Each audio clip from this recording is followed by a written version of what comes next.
Ohm's లా అంటే ఏంటో చూద్దాం.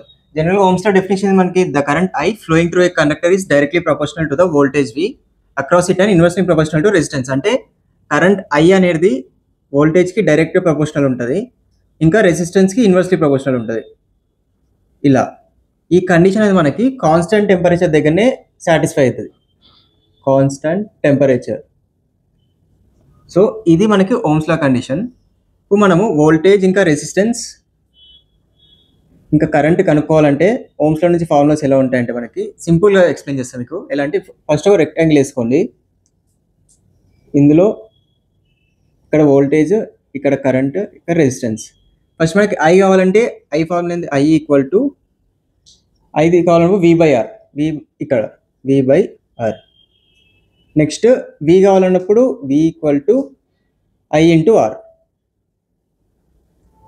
నెక్స్ట్ R కావాలన్నప్పుడు R ఈక్వల్ టు V/I. ఇవి మీకు ఓమ్స్ లా నుంచి ఫార్ములాస్ ఇట్లా సర్క్యూట్స్ ఇచ్చి ఫార్ములాస్ ఇచ్చి రెసిస్టెన్స్ కనుక్కోమన్నప్పుడు కానీ వోల్టేజ్ కనుక్కోమన్నప్పుడు కరెంట్ కనుక్కోమన్నప్పుడు మనం వాడతాం. ఇక్కడ ఫస్ట్ కేసు చూద్దాం. ఇక్కడ మనకు వోల్టేజ్ ఇచ్చాడు, రెసిస్టెన్స్ ఇచ్చాడు, కరెంట్ కనుక్కోమంటాడు. అంటే ఫార్ములా ఏంది మనకి?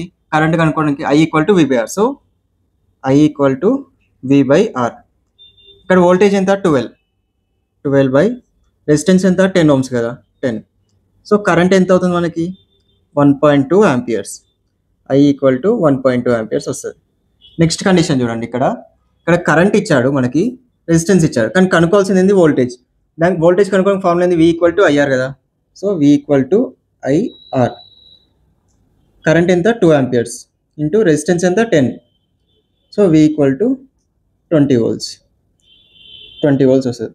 సో సేమ్ అలాగే ఇక్కడ కరెంట్ ఇచ్చాడు, వోల్టేజ్ ఇచ్చాడు, రెసిస్టెన్స్ కనుక్కోవాలి. సో దీని ప్రకారం మీరు ఆన్సర్ ఏంటో కామెంట్ చేయండి, చూద్దాం ఎంతమంది కరెక్ట్ కామెంట్ చేస్తారో. రెసిస్టెన్స్ ఎంత అనేది చూద్దాం.